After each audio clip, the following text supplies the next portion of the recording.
আমরা নিরপেক্ষ নই। আমরা মুক্তিযুদ্ধের পক্ষে। শুধু দর্শক শ্রোতা, দৃষ্টিকোণ একাত্তরের পক্ষ থেকে আপনাদের স্বাগত জানাই। আমাদের সাথে যুক্ত হয়েছেন আমাদের প্রতিবেশী রাষ্ট্র এবং আমাদের মিত্র আহ, আহ, রাষ্ট্র শুধু না, এবং আমাদের একজন অত্যন্ত বন্ধুজন, এবং তাদের সাথে আমাদের ভাষা, খাদ্য, কালচার সমস্ত কিছু মিলে, এবং আমাদের সাথে সবসময় আমাদের সাথে আমাদের পাশে ছিলেন, এখনো আছেন। সেরকম একজনকে আমি আমাদের আজকে অতিথি করে নিয়ে এসেছি। আমাদের সবার পরিচিত, আমাদের অগ্রজ এবং জ্যেষ্ঠ সাংবাদিক অমল সরকার। অমলদা, দৃষ্টিকোণ একাত্তরের পক্ষ থেকে আপনাকে স্বাগত জানাই। আপনাকে অনেক ধন্যবাদ আমাকে আপনাদের এই প্ল্যাটফর্মে স্বাগত জানানোয়, আমন্ত্রণ জানানোয় আপনাকে অনেক ধন্যবাদ। শেখ হাসিনাকে ভারতে যে আছেন, ভারত সরকার যে শেখ হাসিনাকে আছেন, এটা কি কৌশলগত কারণ, নাকি শুধু আহ, একটা সম্পর্কের, ব্যক্তিগত সম্পর্ক বা মুক্তিযুদ্ধের সম্পর্ক, না নাকি দেখুন কোনো উনি কৌশল আছে? না না দেখুন উনি তো এখানে হঠাৎ মানে এটা কৌশল বলতে মানে উনি তো এখানে একটা বিশেষ পরিস্থিতির সময় এসেছেন। এবং যেটা আমরা পরবর্তীকালে জানতে পেরেছি, আমাদের সেনাপ্রধানও বলেছে যে 5 আগস্ট সকাল থেকে দুই সেনাপ্রধানের মধ্যে কথা হয়েছে এবং সেই মতোই অ্যারেঞ্জমেন্ট করেছে এবং ভারত সরকার তার আসার মানে যে মানে ঢাকা থেকে যে আর্জি এসেছিল সেটাকে ভারত সরকার মঞ্জুর করেছে। আমার কিন্তু এরকম কোনো জানা নেই যে দ্বিতীয় কোনো দেশের কাছে উনি বা ওনার তরফে কেউ যোগাযোগ করেছিল যে ওনাকে আশ্রয় দেওয়ার জন্য। আচ্ছা। ভারতের কথাই কিন্তু একমাত্র বিবেচনা হয়েছিল এবং ওনাকে আশ্রয় দেওয়ার যে সিদ্ধান্তটা, এটা তাৎক্ষণিকভাবে ভারত সরকার নিয়েছিল। কিন্তু জি। এই সিদ্ধান্তটা vetted by all political party যাদের রিপ্রেজেন্টেশন আছে ইন্ডিয়ান পার্লামেন্টে। একটা অল জি। পার্টি মিটিং পরের দিন ভারত সরকার কল করে এবং সেখানে সমস্ত পার্টি কিন্তু এই সিদ্ধান্তটাকে এন্ডোর্স করে। ভারতের রাজনৈতিক শুনেছি। হ্যাঁ। দলগুলির মধ্যে অনেক রকম বিরোধিতা আছে। বিএনপি আওয়ামী লীগের সম্পর্ক যেমন ওই কালচারের না হলেও বিজেপি এবং কংগ্রেসের মধ্যেও কিন্তু একটা বিরাট বড় বিবাদের সম্পর্ক আছে। তৃণমূল এবং সিপিএম এর মধ্যে একটা বিরাট বড় বিবাদ সংঘাতের সম্পর্ক আছে। বাট শেখ হাসিনাকে আশ্রয় দেওয়ার প্রশ্নে বা তাকে গেস্ট হিসেবে ভারতে থাকতে দেওয়ার প্রশ্নে কোনো কেউ কোনো দ্বিমত পোষণ করেননি এখনো পর্যন্ত। ইন্ডিভিজুয়ালি সবারই ভারতে স্বাধীনতা আছে, ভারত একটা গণতান্ত্রিক দেশ। ইন্ডিভিজুয়ালি অনেকের অনেক রকম মত থাকতে পারে, কিন্তু কোনো দলগত জায়গা থেকে এখনো পর্যন্ত কোনো দল এই নিয়ে রিথিঙ্ক করার কথাও পর্যন্ত সরকারকে বলেনি। এটাই আমি যা জানি। এবার ভারত সরকারের কৌশলের একটা বড় জিনিস হতে পারে যে ভারত সরকার কি তাকে কেন ফিরিয়ে দেবে, কেন ফিরিয়ে দেবে বা কেন ফিরিয়ে দেবে না, এটা নিয়ে আলোচনা হতে পারে। প্রথমত, আজকের বাংলাদেশের যে অবস্থা, তাতে ভারত সরকার যদি, আমি হাইপোথেটিক্যালি বলছি, যে শেখ হাসিনাকে ফিরিয়ে দেবে, তাহলে গোটা পৃথিবীতে ভারত মুখ দেখাতে পারবে না। পারবে না। এটা তো ভারত আমার মনে হয়। সরকারকে মাথায় রাখতে হবে যে আমি আমি রয়্যাল হায়নার মুখে তাকে ঠেলে দেব। আর আমাদেরও তো একটা পররাষ্ট্র নীতি আছে। আজকে শেখ হাসিনা, কালকে তো আরো কেউ। ভারত তো শুধু শেখ হাসিনাকে আশ্রয় দেয়নি, এটা তো ওনার দ্বিতীয়বার উনি আশ্রয়ে আছেন, ভারতের আশ্রয়ে আছেন। যখন ওনার বাবা নিহত হয়েছিলেন তখনও তো ওনাকে দিল্লিতে ছিলেন। নিয়ে এসেছিলেন শ্রীমতী গান্ধী, এবং ওনাদের থাকার ব্যবস্থা, এবং শুধু তাই নয়, ওনাদের নিরাপত্তার জন্য ওনাদের যাবতীয় নিরাপত্তার বন্দোবস্ত করা হয়েছিল, যাতে আহ দিল্লিতে গিয়ে কেউ বদমাইশি করে ওনাদেরকে হত্যা করতে না পারে, এটা পর্যন্ত করা হয়েছিল। আমরা নেপালের প্রাক্তন রাজা, তিনি একটা অস্থির পরিস্থিতির মধ্যে চলে এসেছিলেন, তাকে স্থান দেওয়া হয়েছে। দলাই লামার কথা তো সকলেই বললাম। জানেন। আফগান আফগান, প্রাক্তন হ্যাঁ, প্রেসিডেন্ট, আফগান। তিনি সপরিবারে দিল্লিতে দীর্ঘদিন ছিলেন। তো ভারত সরকারের যে বসুধৈব কুটুম্বকম, যেটা তার পররাষ্ট্র নীতি শুধু নয়, রাষ্ট্রনীতির শেষ কথা, সেখানে আজকের বাংলাদেশে আপনি কি করে, এই যে আমি মাঝে মাঝে শুনি যে বাংলাদেশ সরকার চেয়েছে, হ্যাঁ একটা চুক্তি আছে, প্রত্যর্পণ চুক্তি আছে, কিন্তু প্রত্যর্পণ চুক্তিতে একথাও বলা আছে যে দেওয়া হবে, বিনিময় হবে কিনা, এটা আশ্রয়দাতা দেশই হচ্ছে শেষ কথা বলবে। শেষ কথা বলবে। তো ভারত সরকার, আমার এটা মনে হয়, আমি তো অমল সরকার, আমি তো ভারত সরকার না, কিন্তু একজন ভারতের নাগরিক হিসেবে ভারত সরকারকে যেভাবে, ভারত রাষ্ট্রকে যেভাবে উপলব্ধি করি, যেভাবে পেতে চাই, তাতে এইটা একটা অভাবনীয়, অকল্পনীয় ভাবনা হবে বা সিদ্ধান্ত হবে যে আজকের বাংলাদেশে শেখ হাসিনাকে ফেরত পাঠিয়ে দেওয়া। এটা ভারত সরকার করতে পারে না। এটা গান্ধীর দেশ, অহিংসার আর মঞ্চে আমরা বিশ্বাসী। একটা হিংসাশ্রয়ী পরিবেশ যেখানে তৈরি হয়েছে এবং যেখানে যেখানে উল্লাস করছে যে কবে ফাঁসি হবে, সেখানে এটা কখন কোনো সময়তেই হবে বলে আমার মনে হয় না।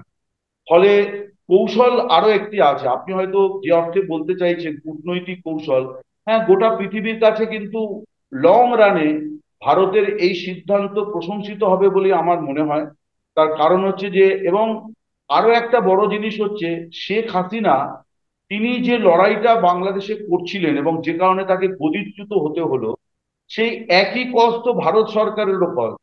সেটা হচ্ছে মৌলবাদের অবসান, বাংলাদেশে অসাম্প্রদায়িক রাজনীতির বিনাশ, এই সাম্প্রদায়িক রাজনীতির বিনাশ, ধর্মনিরপেক্ষতার বিকাশ, এই যে এই যে ইয়েটা, জঙ্গিপনার অবসান, আরেকটা এই যে জিনিস আছে, শেখ বিষয়টা। হাসিনা, আরেকটা বিষয়, শেখ হাসিনা খুব ডিসিসিভ ছিলেন। শেখ হাসিনা বাংলাদেশের, বাংলাদেশ নামক রাষ্ট্রটিতে বাইরের কোনো দেশের কে আশ্রয় প্রশ্রয় দেন নাই, যেটা এখন ওই যে করিডর, বন্দর আপনারা দেখছেন। এক্স্যাক্টলি, এই এই বিষয়গুলো তো আছেই, কিন্তু আমি আছে। ভারত সরকারের জায়গা থেকে বলতে পারি যে জি। ভারত সরকার যা এই উপমহাদেশকে যেভাবে পেতে চাইছে, যে তার কারণ, তার একদিকে তো পাকিস্তান, সে সব সময় কাশ্মীর দিয়ে ভারতের সঙ্গে একটা মানে মানে লড়াই চালিয়েই যাচ্ছে, তার অর্থনীতি জাহান্নামে যাচ্ছে, লোকেরা না খেয়ে অনাহারে মারা যাচ্ছে, কিন্তু অস্ত্র আর সৈন্য আর জঙ্গি পোষার জন্য কোটি কোটি ডলার তারা ওখানে ঢালছে। তো ভারত তো জানে, তো ভারত জানে যে আমার উত্তর পূর্ব শুধু না, আমার গোটা দেশের জন্যেও আমি যদি এইরকম একটা প্রতিবেশী পাই যেখানে মৌলবাদী শক্তিকে সরকার মদত করে না, এটা তো একটা বড় মানে প্রাপ্তি।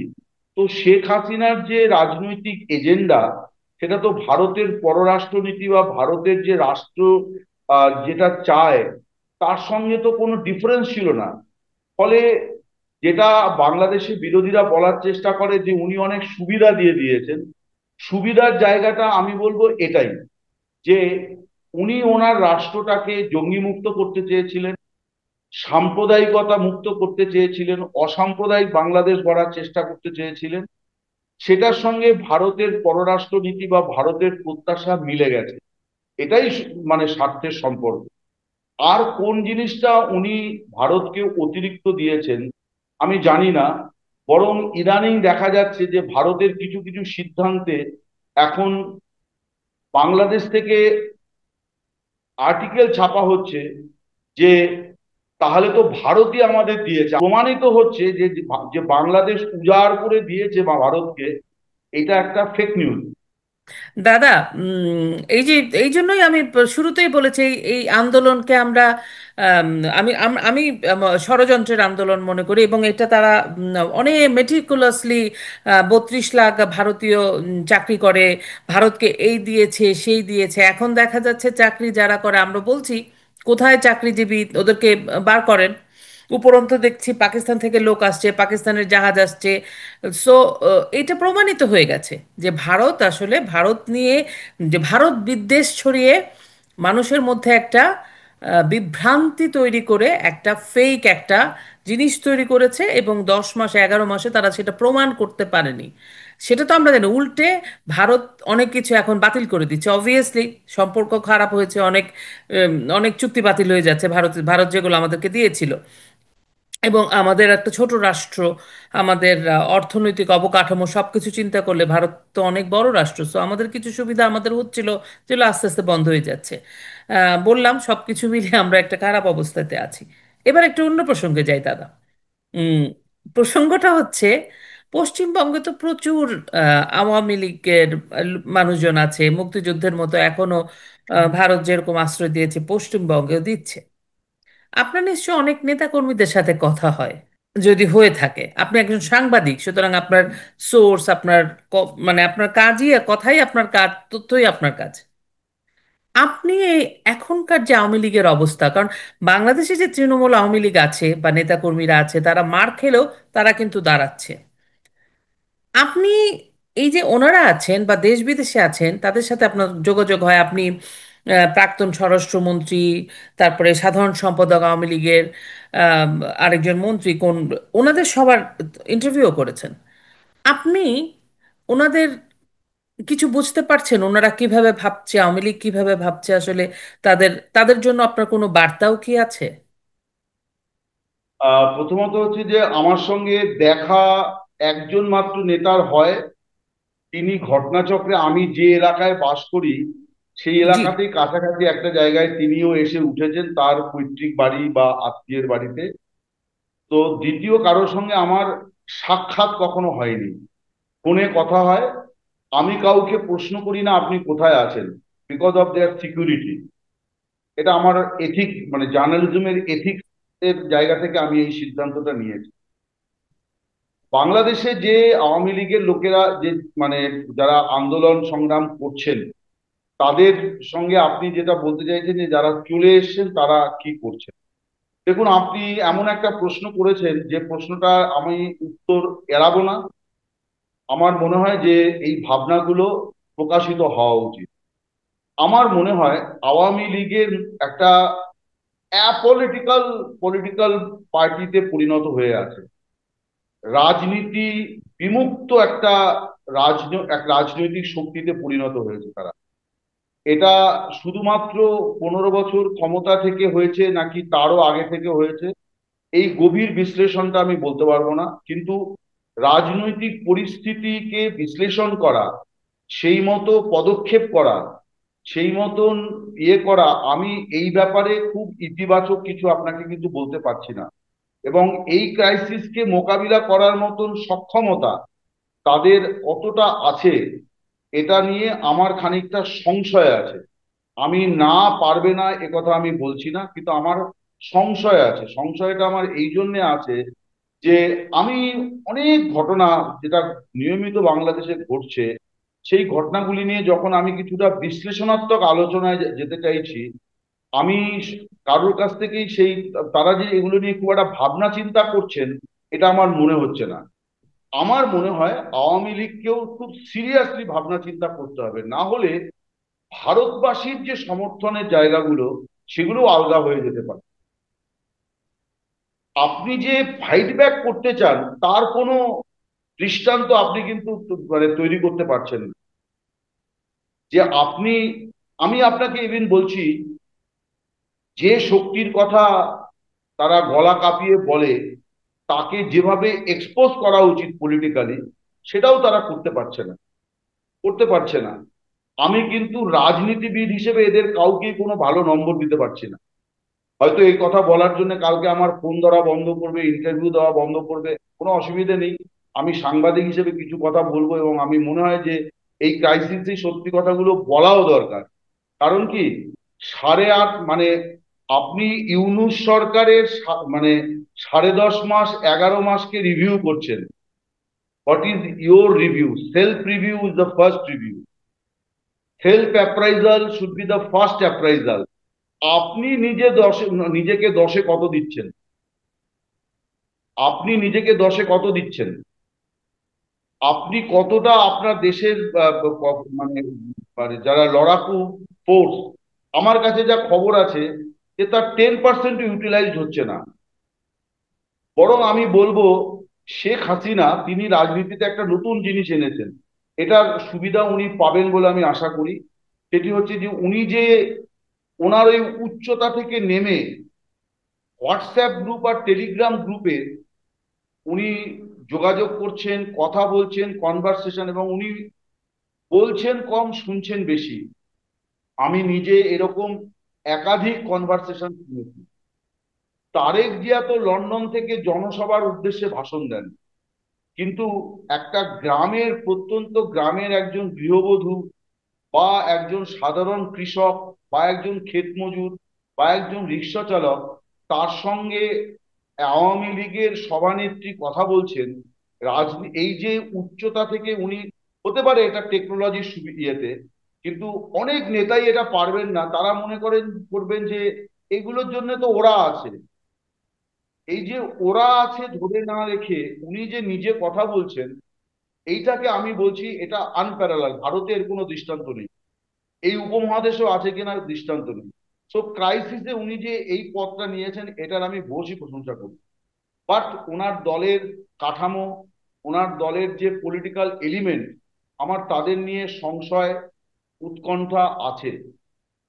আছে এইটুকু আমি, এটা আমি গোপন করব না, তার কারণ আমি এটা গোপন করা মানে ওই নিরীহ আওয়ামী লীগের সমর্থক, কর্মী, তাদের প্রতি বিট্রে করা হয়। আমি কেন করতে যাব এটা?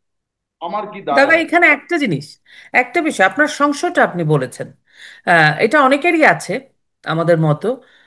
আপনি কি একটু কোনো মেসেজ দিতে চান যে আপনার মনে হয় এভাবে আসলে করা উচিত, ভাবা যেতে পারে? আপনার মেসেজটা কি, আপনি যদি হতেন তাহলে আপনি কিভাবে ভাবতেন যে আসলে ওদেরকে তো ঘুরে দাঁড়াতে হলে আসলে কিভাবে, আপনার মেসেজটা কি হতো দাদা, আপনি যদি ওই জায়গায় দেখুন, হতেন? আমার আমার যেটা মনে হয় যে সাংগঠনিক ভাবে, আহ দেখুন, আপনি যদি এই পরিস্থিতিতে স্থিতাবস্থা বজায় রাখবেন মনে করেন, তারও একটা লিমিট আছে, সবকিছুর একটা এক্সপায়ারি আছে। এখন কিন্তু আপনাকে ভালো মন্দ মূল্যায়ন করে যে রামের জায়গায় রহিমকে এগিয়ে দিতে হবে, কি রহিমের জায়গায় রামকে এগিয়ে দিতে হবে, এটা করতে হবে। আপনি যদি এখানে ওই ব্যুরোক্রেসি দেখান যে ডিসেম্বরে আমার কাউন্সিল হবে, তারপর আমি এই করব ওই করব, সেই সময় বোধহয় নেই। তার কারণ আপনার লোকগুলো যত অসহায় অবস্থার মধ্যে নেতৃত্বহীন থাকবে, তত তারা কিন্তু ওই দিকে ঝুঁকে পড়তে বাধ্য হবে, কারণ তাকে তো বাঁচতে হবে, তাকে তো বাঁচতে দাদা, হবে। এখানে একটু আমি বলি, একটু জাস্ট আমি একটা অ্যাড করছি। এরকম অবস্থা হয়েছে, আমরা শুনেছিলাম যে মিস্টার সাবের হোসেন, আইভি রহমান, এনারা ক্ষমতায় মানে আপাতত দায়িত্ব নিতে পারেন। আপনি জানেন যে আইভি রহমানকে কিভাবে আটকে দিল। হ্যাঁ, এরকম শুনি যে এরকম দেখতে পাচ্ছি যে যাকেই আনা হবে সামনে, তাকেই তার পরিণতি জেল। কোনো নিয়ম নাই তো দাদা, দেখুন, আমার মনে হয় কি, আইন নাই। এটাও না, এটাও কিন্তু একটি কথা এবং দাবি। আপনি কি আইভি রহমানকে কোনো দায়িত্ব দিয়েছিলেন? ওনার প্রতি তো অবিচার করলো এই 10 মাসে আওয়ামী লীগ। উনি তো দেশে পড়ে থেকেছিলেন, এবং গত বছর 15ই আগস্ট শেখ মুজিবের মূর্তি, মানে স্ট্যাচুতে উনি মালা দিয়েছেন নারায়ণগঞ্জের অফিসে। আপনি তো তাকে দায়িত্বটা দেননি। উনি অ্যারেস্ট হয়ে যাওয়ার পর আপনি বলছেন যে ওকে দায়িত্ব দিতাম তাই ওকে অ্যারেস্ট করে নিল। আপনি তো দায়িত্ব দেননি। আপনি তো, আপনাকে আপনাকে তো দিতে হবে। কজনকে অ্যারেস্ট করবে? করেছি, হাউ মেনি? How many? আর বাংলাদেশেই আছে এমন কাউকে আপনার দায়িত্ব দিতে হবে, তারই বা কি মানে আছে? বুঝতে পেরে গেছি, দায়িত্বটা তো আপনাকে দিতে হবে, এম্পাওয়ার করতে বুঝেছি। হবে। এখন যে পরিস্থিতি, তাতে কিন্তু কনসেন্ট্রেশনের কোনো ইয়ে নেই। সুযোগ নেই। আপনাকে এম্পাওয়ার করতে হবে, এবং সেই গ্রুপ অফ পিপল, তাদেরকে, আমি তো দেখছি যে এই 15 বছরে আমার ধারণা অনেক কিছুই গোলমাল হয়ে গেছে। কারণ আমার ধারণা এরা কেউ কল্পনাই করেনি যে এরকম একটা কিছু হতে পারে, এরকম একটা কিছু হতে পারে, তা কেউই বোধহয় কল্পনা করেনি। যার ফলে আমি দেখছি খুব সাধারণ পলিটিক্যাল ইয়ের ক্ষেত্রেও কিন্তু তারা হাম্বল করছে তারা, এবং কথা বলার ক্ষেত্রেও একটা অদৃশ্য ভীতি এবং সমীকরণ কাজ করছে। এই ক্রাইসিস, যে ক্রাইসিস আওয়ামী লীগের এসছে, তাতে কিন্তু এই ভীতি এবং সমীকরণের কালচার যদি থাকে, তাহলে আওয়ামী লীগ ঘুরে দাঁড়াতে পারবে না। আপনাকে, নেতাকে এম্পাওয়ার করতে হবে যে দিস ইজ ইউর পাওয়ার এবং তুমি এটা করতে পারো। আমার মনে হয় decentralisation is the most important thing, এবং right person in the right place, right person in the right place. আপনি বলতে পারেন যে আমি একজন ভারতীয় হয়ে এত কেন মাতব্বরি কথা বলছি। আমি বলছি এই জন্যে, আমরা আওয়ামী লীগকে নিয়ে কেন ভাবি, বিকজ আমরা মনে করি যে এই এই এই শক্তিটা এই উপমহাদেশে টিকিয়ে রাখা দরকার। হতে পারে সেটা তারা বাংলার আমার প্রতিবেশী রাষ্ট্রের রাজনৈতিক শক্তি, ফলে সেই শক্তির মধ্যে আমি যে অশুভ জিনিসগুলো দেখছি, আমি যদি সেগুলো না বলি, তাহলে তো কোনো লাভ হবে না। আপনাকে কিন্তু ফাইট ব্যাক করতে হবে, এবং কিছু মানুষকে ফিরে যেতেও হবে ঝুঁকি নিয়ে। তবেই কিন্তু আপনার দেশের লোকগুলো যারা আছে তাদের জাগরণ হবে। এবং আপনার, দেখুন, ওই যে নিষিদ্ধ ঘোষণা করেছে, ওটা একটা কাগজের টুকরো, ওটা ওটা দিয়ে কিছু হয় না। পলিটিক্যাল ফোর্স যদি থাকে, আপনি যদি রাজপথে আপনার, যেমন ধরুন 1লা জুলাই আওয়ামী লীগের ঘোষিত প্রোগ্রাম ছিল, 1লা জুলাই প্রোগ্রাম হবে, কোথায় হয়েছে আপনি আমায় দেখান তো। আওয়ামী লীগ তো একটা প্রেস রিলিজও করলো না।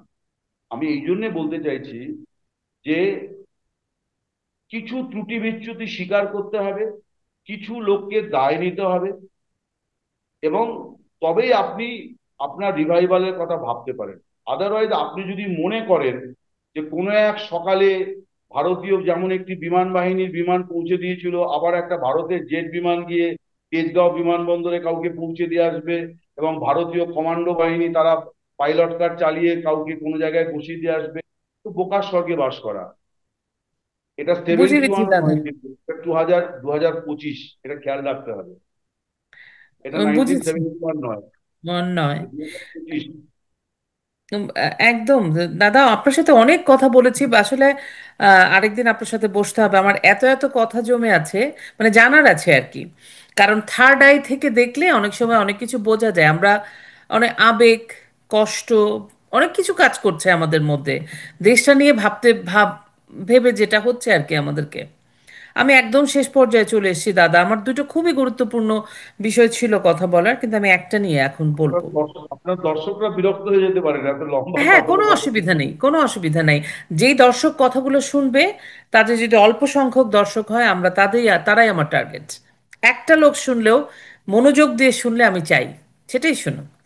দাদা, আমি একদম শেষ পর্যায়ে চলে এসেছি। এই যে আপনারা নির্বাচনের কথা বলছে, নির্বাচন হবে, নির্বাচন হবে, এবং আমরা দেখছি যে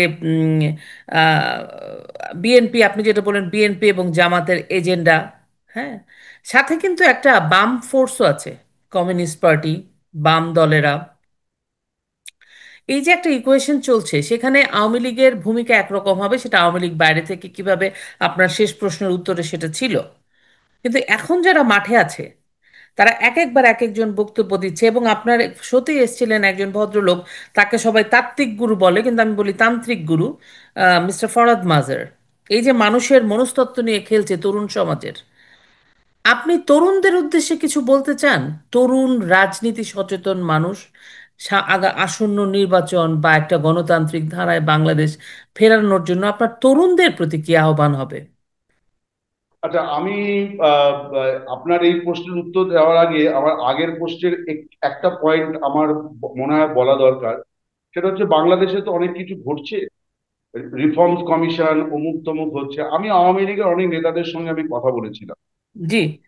তখন কিন্তু আওয়ামী লীগ নিষিদ্ধ হয়নি, কিন্তু আওয়ামী লীগকে ডাকা হচ্ছে না। তারা খুব অভিমান করে বলছে আমাদের তো ডাকছে না, আমরা কেন যাব, আমরা কেন বলবো। আমি বলেছিলাম, আপনি তো এদেশের রাজনৈতিক দল, আপনি তো এই দেশটা স্বাধীন করেছেন, আপনি তো এত বছর শাসন করেছেন, তো আপনার সংবিধানটা যে বদলাতে চাইছে, তাতে আপনার বক্তব্যটা তো আপনি অনেকভাবে নথিভুক্ত করতে পারতেন। আপনিও তো একটা কমিশন তৈরি করতে পারতেন। পলিটিক্যাল পার্টি তো কমিশন তৈরি করে, আপনি তো পারতেন। আপনি তো পারতেন বিচার ব্যবস্থার ইয়েতে আপনি কিভাবে চান। যে মেসেজটা যা চলে গেল, যে দেখুন, অনেক কিছু খারাপ ছিল, এ নিয়ে কোনো সন্দেহ নেই, আরো খারাপ করা হচ্ছে, বাস্তব সেইটা। কিন্তু খারাপ যে ছিল, এ নিয়ে কোনো সন্দেহ নেই, অনেক কিছু খারাপ ছিল। আপনি এই খারাপটাকে আপনার নিজের বলে গ্রহণ করলেন। আপনারও বলা উচিত ছিল, নির্বাচনের ক্ষেত্রে আমরা এই এই সংস্কার চাই, জাতীয় সংসদে আমরা এই এই সংস্কার চাই, বিচার ব্যবস্থায় আমরা এই এই সংস্কার চাই।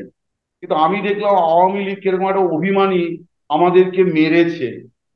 হ্যাঁ, একটা এটা রাজনৈতিক দলের কোনো, এটা একটা মানে নাবালকের আচরণ, এটা কোনো সাবালকত্ব প্রমাণ করে না। আপনাকে তো মোহাম্মদ ইউনূস বা সাংবিধানিক কমিশনের চেয়ারম্যান রিয়াজ তো আলী রিয়াজ। দিতে হবে না। আপনি জনগণের মাধ্যমে ইয়েতে দেবেন যে আমরা এই রকম চাই, আমরা এই রকম চাই, আপনি কোনটা চান? আপনি তো করলেন না, আপনি তো নিষ্ক্রিয়। এইটার কি কারণ একটা হতে পারে দাদা, যে আসলে সভানেত্রী শেখ হাসিনা তো আছেনই, কিন্তু এই যে আমরা যে বললাম একজন একজন কোনো নেতৃত্ব তৈরি করা হচ্ছে না বা ইন্ট্রোডিউস করা হচ্ছে না, কা- একটা বডি গঠন করে যে এরা এরা এই দায়িত্ব পালন করবে, মুখপাত্র বা কোনো কিছু এরকম নাই যে যারা কথাটা প্লেস করবে বা তারা কাজ করবে এই বিষয়টা নিয়ে বা এটা নিয়ে ভাববে। এ কোনো ফর্মই করা হয় নাই, এটা কি কোনো একটা কমিটি বা কোনো কিছু, এটা একটা রিজন হতে পারে।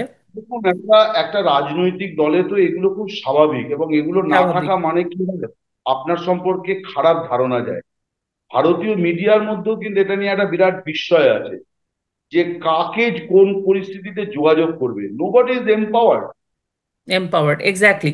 মৌখিক ভাবে কাউকে বলা আছে তুমি বলবে, তুমি বলবে, তুমি বলবে, but there must be a structure, এবং আপনি মিডিয়াকে সেটা জানাবেন যে আমাদের আমি আপনাকে এই একটা কথা বডি, এই বলি। Structure, exactly. আমেরিকা থেকে এক ভদ্রলোক, সে আমি অমুকের, আমি তমুকের এইসব বলে এখানে মিডিয়াতে বড় বড় বড় বড় জিনিস ছাপিয়ে নেওয়া নিল। তারপর দেখা গেল তিনি একজন ব্যবসায়ী এবং আওয়ামী লীগের একজন নেতার ওই মানে অস্থায়ী মানে প্রাইভেট সেক্রেটারির কাজ করে। এখন একটা দলকে যদি একজন প্রবাসী ব্যবসায়ী এইভাবে ভাঙাতে পারে, আর এক্সপ্লয়েট। নেতার কালচার হয়ে গেছে ক্ষমতা, আমার সঙ্গে কথা বলছে তো কিছুক্ষণ পরে বলবে দাদা আপনার আমি 5 মিনিট পরে ফোন দিতেছি, আমার আরেকটা ফোনে প্রাইম মিনিস্টার ফোন দিতে। কেউ বলবে আমার ওই ফোনটাতে আপা বারবার ফোন দিতেছে। এই এরকম যে আমাদের আপনি, কেউ বলে। এখন এগুলো তো ব্যাড পলিটিক্যাল কালচার। আপনি আপনার ক্ষমতা ফলানোর চেষ্টা করছেন, আরে আপনার দলটার কথা ভাবুন। এবং এই দলটাকে নিয়ে যে যা পারছে ফেরেববাজি করে যাচ্ছে। কেউ বলছে যে আমি অমুকের পিএস, কেউ বলছে আমি তমুকের পিএস, কেউ বলছে যে ও আপনি তো আমাকে বলেননি, আমি তো আপনাকে কালকে ওনার ইন্টারভিউ করিয়ে দেবো। তারপর আবার একটা আচ্ছা আচ্ছা। নাম্বারও পাঠিয়ে দিচ্ছে। এখন এই জায়গাতে যে দলটাকে নিয়ে গেছে, এই দলের রিভাইভাল হওয়া খুব কঠিন আছে। আমি এটা খুব আফসোস করে বলছি কথাটা, যে সময় চলে যাচ্ছে, কিন্তু সময় চলে যাচ্ছে। আপনাকে নির্বাচন নিয়েও আওয়ামী লীগের লোকেরা বলছে নির্বাচন হবে না, ওই সাধু বাবাদের মতো বলে যাচ্ছে। আরে পলিটিক্যাল পার্টিকে বলতে হবে we are ready to fight. আপনি আমার নির্বাচনের নিবন্ধন কেন বাতিল করলেন? কিন্তু পলিটিক্যাল লিডার, সিনিয়র লিডার, ইংরেজি পত্রিকায় ইন্টারভিউ দিয়ে বলেছে আমরা মনে করি বাংলাদেশে কোনো নির্বাচন হবে না। আপনি কেন মনে করেন? নির্বাচন না হলে আপনি বলবেন, আপনি তো রাজনীতির কথা বলবেন উই আর রেডি। তো আপনি নির্বাচন হবে না ধরে নিয়ে আপনি এখানে ঘুমিয়ে থাকবেন? তাহলে থাকুন। ভারত সরকার নিশ্চয়ই আওয়ামী লীগের নেতাদের পুশব্যাক করে দেবে না, নিশ্চয়ই দেবে না। কিন্তু আওয়ামী লীগ, সে তো রাজনৈতিক জায়গা থেকে পুশব্যাক হয়ে যাচ্ছে, রাজনীতির বুঝে গেছি পরিসর দাদা। থেকে তো আপনি পুশব্যাক হয়ে যাচ্ছেন। আমি ক্লিয়ার? আমি বোঝাতে পেরেছি আপনাকে? একদম আমি বুঝে গেছি, এবং আমার কাছে মনে হয় যেটা আপনি বলতে চেয়েছেন, যেটা মূল কথা, যে আসলে আওয়ামী লীগের একটা এখন নিজস্ব একটা কমিটি বা কোনো মুখপাত্র বা একটা কোনো একটা কিছু করে একদম দায়িত্বশীল কিছু ব্যক্তিকে দায়িত্ব দেওয়া উচিত, এবং এখনই তাদেরকে আম, একটা রাজনৈতিক কৌশল এবং বাংলাদেশের নির্বাচন, বাংলাদেশের তাদের রাজনৈতিক দলের কর্মকাণ্ড কিরকম হওয়া উচিত, কিভাবে হবে, দিক সব নির্দেশনা কিছুর মধ্যে আপনার সমস্ত কিছু বক্তব্য করে ফেলা থাকতে হবে। উচিত। আপনি এই এই যে সংস্কার, এই হুম। সংস্কার নিয়ে আওয়ামী লীগের বক্তব্য থাকতে হবে। স্ট্যান্ড আরে থাকতে আমি হবে। তো এই দেশের রাজনৈতিক দল হতে পারি, আমি এই মুহূর্তে আমার নেতৃত্ব দেশের বাইরে আছে, কিন্তু আজকের দিনে তো ভার্চুয়াল মাধ্যম, এই যে আমি আপনি কথা বলছি যেভাবে সম্ভব, এভাবেই সম্ভব। আপনি আওয়ামী লীগের ফেসবুক পেজে আপনি টাঙাতে পারতেন যে এই রাষ্ট্র আমরা চাই, এই রাষ্ট্র আমরা চাই, একদম বুঝে বলতে গেছি, আমার ধারণা এটা একটা খুব ভালো একটা পরামর্শ আপনি দিলেন। আমি জানি না ওনারা নেবেন কিনা, কারণ আমি তো দাদা আওয়ামী লীগ করি না, আমি আমি মুক্তিযুদ্ধের এটা নিয়ে পক্ষে মানুষ। গত গত 9 মাস ধরে আমি একাধিকবার বলেছি। মানে কথা আম- প্রসঙ্গে, আমি যেহেতু অনেক বছর ধরে রাজনৈতিক সাংবাদিকতা করছি, ফলে মানে ফর্মাল কোর্টের বাইরে অনেক ডিসকাশন হয়। আমি তাদেরকে বলেছিলাম যে আপনাদের এই ব্যাপারটা কিন্তু আমাদের খুব অবাক করছে। তখন তো আপনি নিষিদ্ধ নন, ইভেন নিষিদ্ধ পার্টি হয়েও তো আপনি আপনি বক্তব্য দিচ্ছেন। হ্যাঁ হ্যাঁ, তাহলে অবশ্যই। পলিটিক্যাল কর্মকাণ্ডতে আপনি আপনার বক্তব্য দিচ্ছেন না কেন? কেন 40% আপনিও বলছেন না 40% যে, লোকের কাছে তো একটা কেন মেসেজ যেতে আপনিও হবে। বলছেন না যে নির্বাচন করাতে হবে? এইভাবে ক্ষমতা, হ্যাঁ, নির্বাচনে যাকে মানুষ ভোট দেবে সে ভোট পাবে। তাতে যদি বিএনপি ক্ষমতায় আসে, এটা আপনাকে মেনে নিতে হবে। মেনে নিতে হবে। আপনাকে মেনে নিতে হবে। আপনার উদ্দেশ্য হবে তখন যে আপনি একটা পোটেনশিয়াল অপোজিশন হতে পারেন কিনা। আমি আওয়ামী লীগের মধ্যে এই ধরনের কোনো চেষ্টা, বাসনা, পরিকল্পনা, সংকল্প কিছুই দেখছি না যে জাতীয় বুঝে গেছি সংসদ দাদা, আমাদের নির্বাচনে। একটু শর্ট করতে হবে এখন, নাহলে আপনি এত সুন্দর সুন্দর কথা বলছেন, আমরা আবার এটা নিয়ে বসবো, শুধু আওয়ামী লীগের এই বিষয়গুলো নিয়ে কথা বলবো। আপনি শুধু আমার তরুণ সমাজকে, আমাদের বাংলাদেশের যারা রাজনৈতিকভাবে বিভ্রান্ত, এবং সামনে আসন্ন যে নির্বাচন, নির্বাচন তো হতেই হবে, বাংলাদেশ তো একটা আমাদের মুক্তিযুদ্ধের বাংলাদেশ, আমাদের সংবিধান, আমাদের এত এত মানুষের ত্যাগ, এটা তো এভাবে নষ্ট হয়ে যাওয়া যাবে না। তা আপনি তরুণদের জন্য কি বলতে চান, যারা রাজনৈতিকভাবে চিন্তা করছে কিন্তু বিভ্রান্ত এই ধরনের তান্ত্রিক গুরু টুরু দ্বারা? আমার যেটা মনে হয়, দেখুন, সব রকম মতই প্রকাশিত হচ্ছে। এটা এটা এটা নিয়ে কোনো দ্বিমত পোষণ করার কোনো অবকাশ নেই। মানুষ মানুষের মতো করে কিন্তু সিদ্ধান্ত করে। মানুষ মানুষের মতো করে সিদ্ধান্ত করে।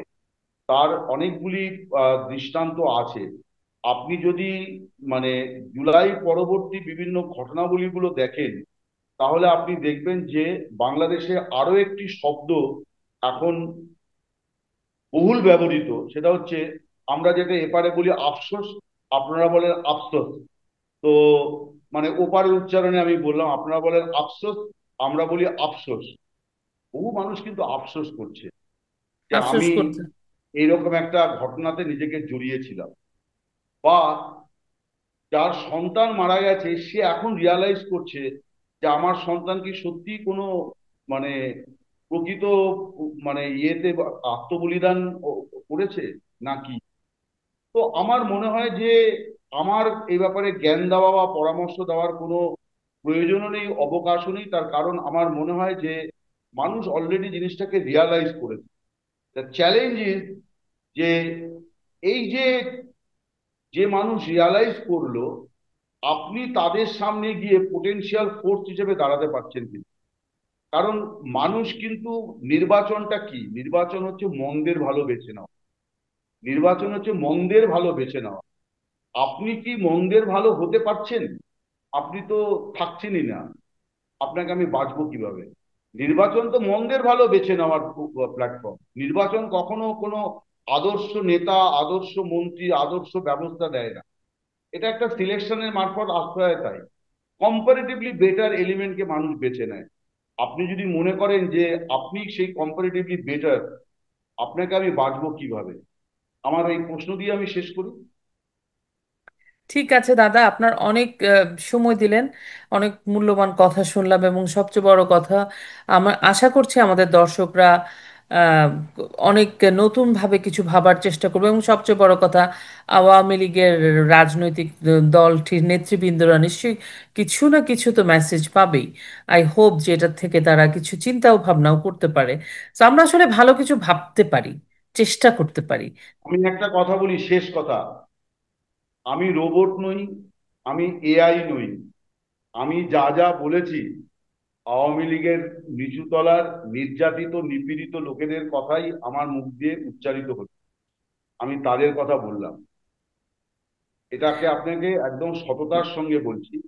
আমার সঙ্গে বাংলাদেশেরও প্রচুর গ্রামে গঞ্জের প্রচুর মানুষের সঙ্গে যোগাযোগ আছে, যারা আমার সঙ্গে তাদের ফিলিং শেয়ার করেন। ঠিক আছে? আমি কোনো নেতা বা ইয়ের দ্বারা প্রভাবিত নই। আমি একেবারে গ্রাসরুটের পলিটিক্যাল এলিমেন্ট যারা, তাদের কথাগুলি আজকে আপনাদের এই সাক্ষাৎকারে বললাম।